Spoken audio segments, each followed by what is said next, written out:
Welcome back to the Silvernest Ambassador Program. This is Carrie Henley. I'm so delighted to have Dr. Sara Zeff Geber here with us today. You are in for a treat. Dr. Sara Zeff Geber has been an expert in this industry for a long time. She's received wonderful recognition from the industry for her research and her expertise. She is an author, a speaker, and an expert in retirement transitions and aging in generally, and particularly her area of expertise is working with solo agers. So what's a solo ager? Solo ager is those who don't have children, sort of growing up, getting into those later stages of life without children for family caregiving or so on, and those who are just aging alone for a whole variety of reasons. Sara's expertise is exactly there. That's why we wanted her here, because so many folks who come to Silvernest platform who are either looking to find a place to live or who have extra space in their home are experiencing some dimension of solo aging. So we're going to dive into that today. And so without further ado, welcome. Thank you so much, Dr. Geber, for being here with us today. Thank you, Carrie. So Sara's work is, her company is called Life Encore, Reinventing Retirement for Our Generation. And she has a fantastic book out. You will see the links for that, called Essential Retirement Planning for Solo Agers. So let's start right there. I'd love to hear your expertise and thoughts around retirement planning, something that is like a dirty word. Nobody likes to talk about it. Nobody really, they think they're doing it, but they're not really. So just give us your overview of what you've experienced broadly with the boomers and beyond in their retirement planning as solo agers and what they need to be looking out for. Okay.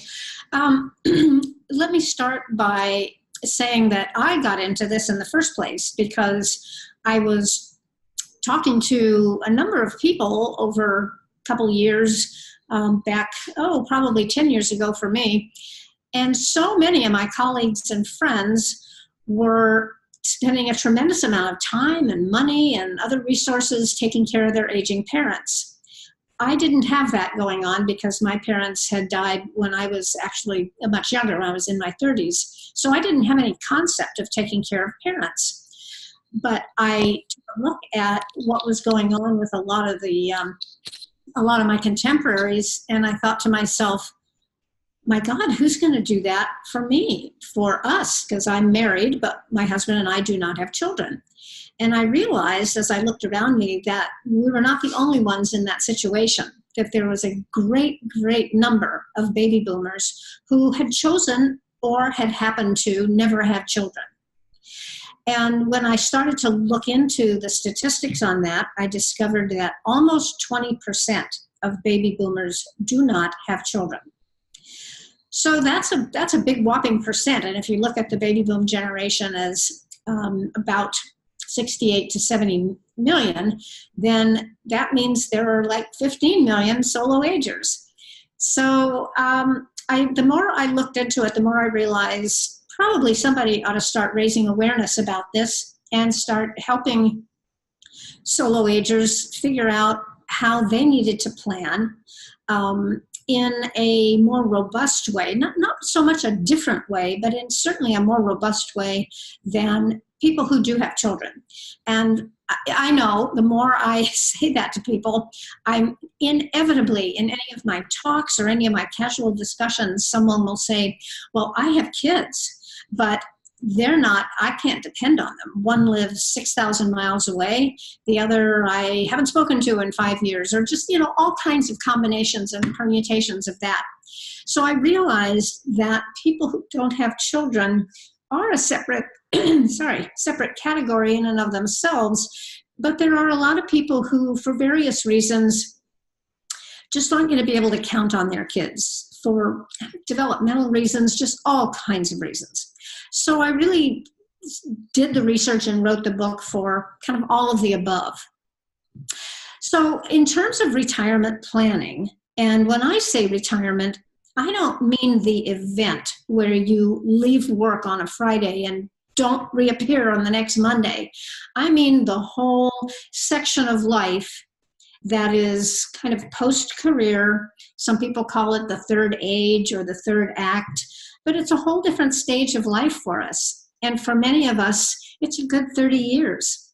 I mean, I think we all hope it'll be 30 years, assuming that we leave our careers and make that transition somewhere around 60, 65-ish, maybe 70 these days. So I do not profess to be an expert in the financial aspect of retirement planning. I have loads of financial advisors and partners in that area to help people in that dimension.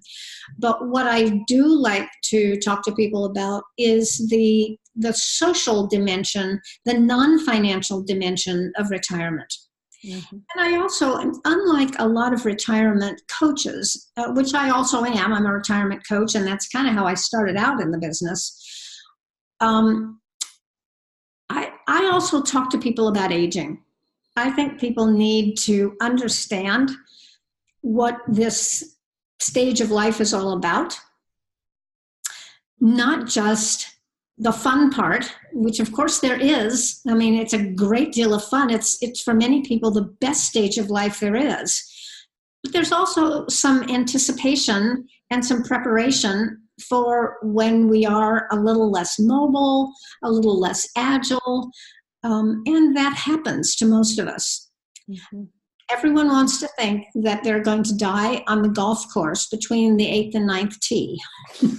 But in reality, that just isn't what happens to most of us. Mm-hmm. So it doesn't mean we have to be maudlin about it or generate a great deal of fear around it. It just means that we need to be aware of some of the changes that take place in our bodies, in our minds. We just don't know. Nobody has a crystal ball, so we don't know what's coming for any of us. Mm-hmm. Such great points. Yeah, those are great points.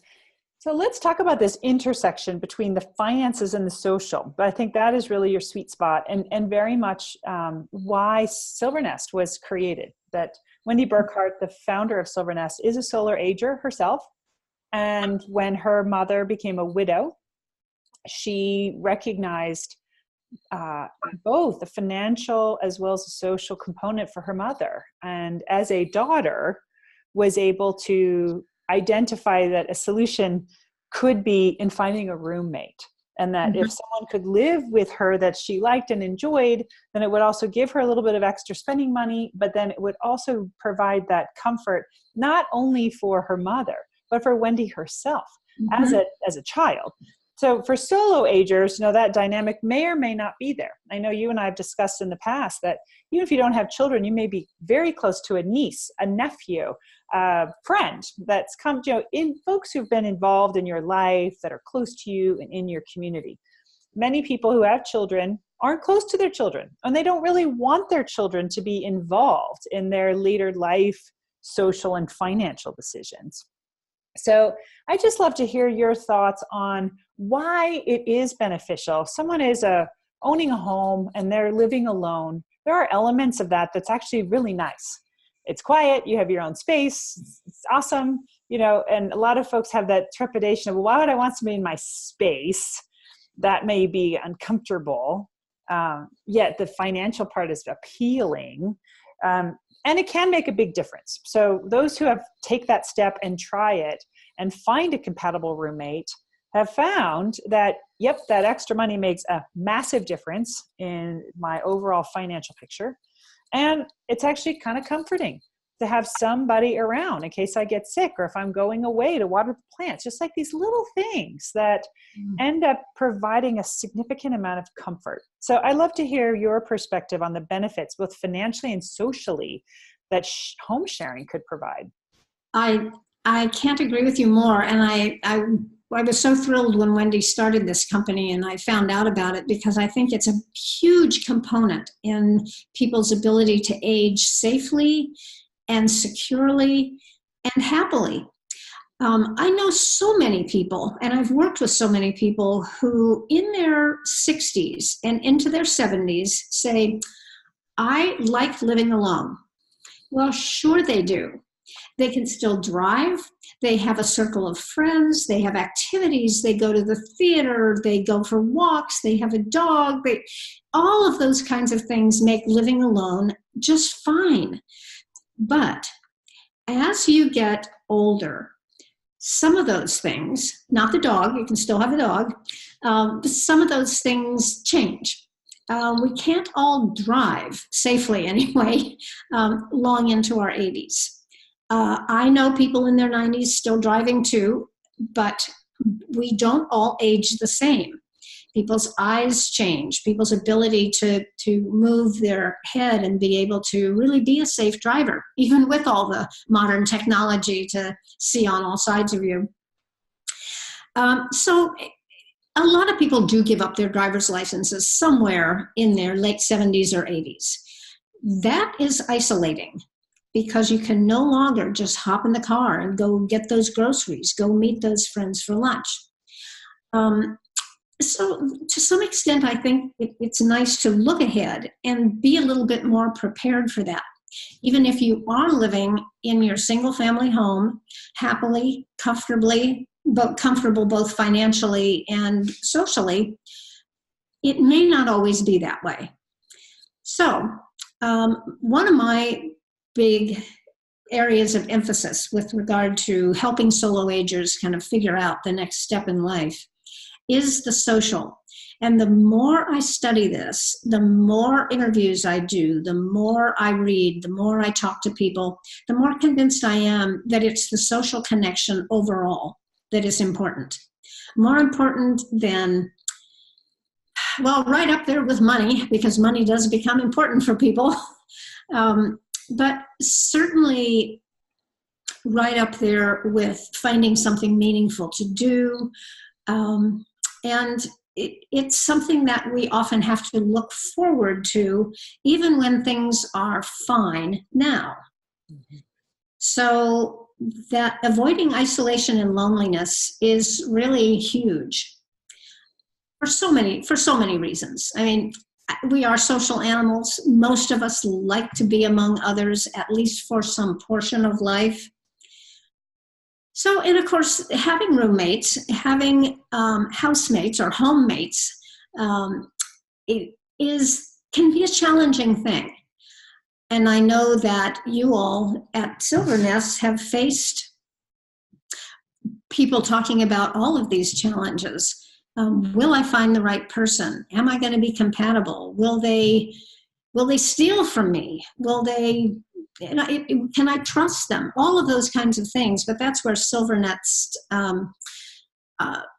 business model and the way they go about helping people vet appropriate housemates is really important, I think.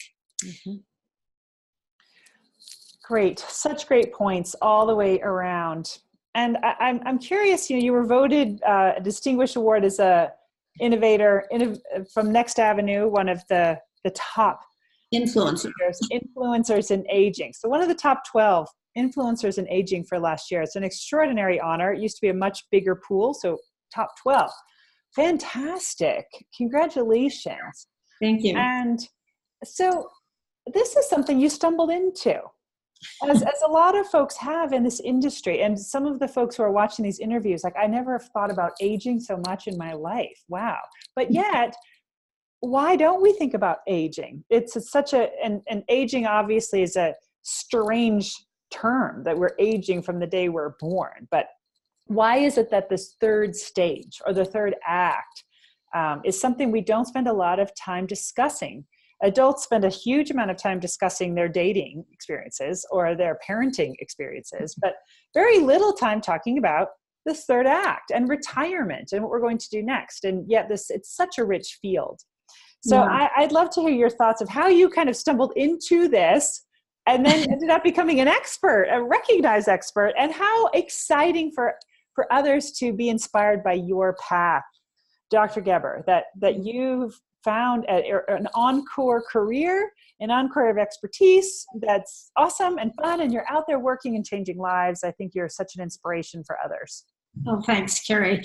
Well, I did kind of stumble into it in an interesting way. I spent 25 years the majority of my midlife career doing organizational development. That's mostly leadership development and helping people build teams, mainly in the corporate world. And so, after a number of years in that, you end up working with people at the upper echelons of their organizations. So I was working with a lot of CEOs and COOs and presidents of companies and presidents of nonprofits. And they were around my age or a little older. And there was a shift somewhere toward the end of my career in that. And I found that a lot of these executives wanted to talk more about their retirement plans than their strategic plans.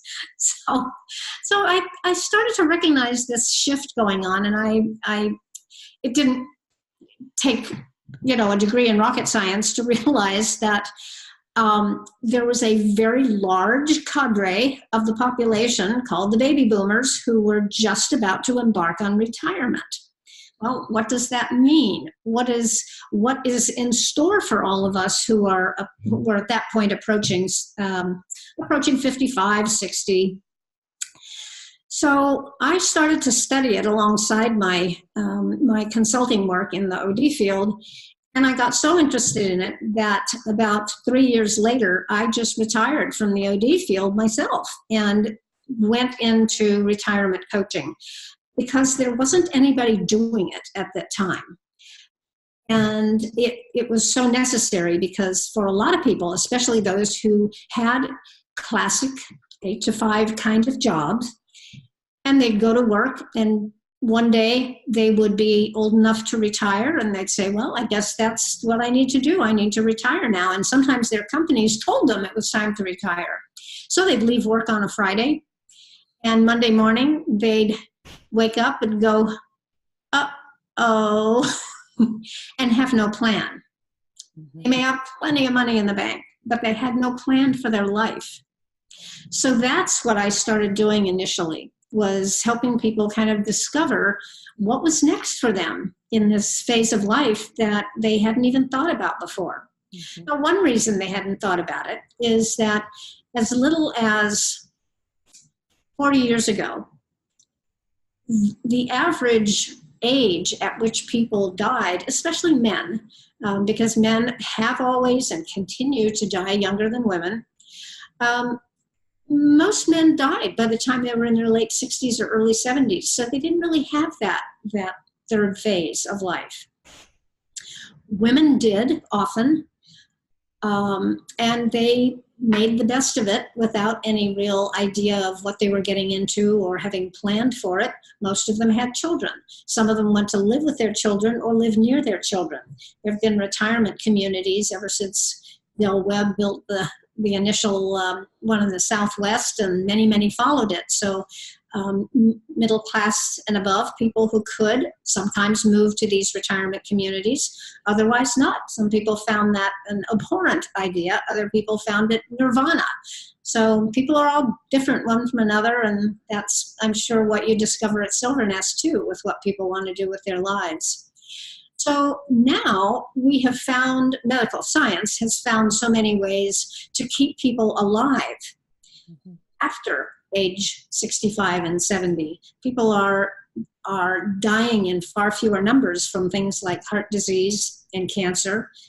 People are more living with those conditions. So we need to find ways to live with those conditions and still have a meaningful, fulfilling, safe, secure, happy life. Mm-hmm. Love it. So last question is, what is your best advice for the solo agers out there who are watching this video? Gosh, best advice. Think ahead. Think about what life might be like for you. Do some reading. Talk to some people. Get into some meetups to discuss it. More and more meetups are forming all the time for people over 50, over 60. Find a social circle if you don't already have one, and nurture it. Nurture that social, I call it a social support network. Everybody has one, It may consist mostly of family members. You may have nieces, nephews, siblings, other people in an extended family that you're close to. Others don't. Other people live far away from their families and have had to, and out of not only necessity but out of desire, made a family out of friends. And that's primarily what my husband and I have done, and we did that before we were married, and we continue to do it now. And treasure those people, treasure those groups. If you can, make them multi-generational. It's such a wonderful learning experience for everyone when there's a variety of ages in a social group. Sometimes people find the best source of that kind of support circle within their religious communities.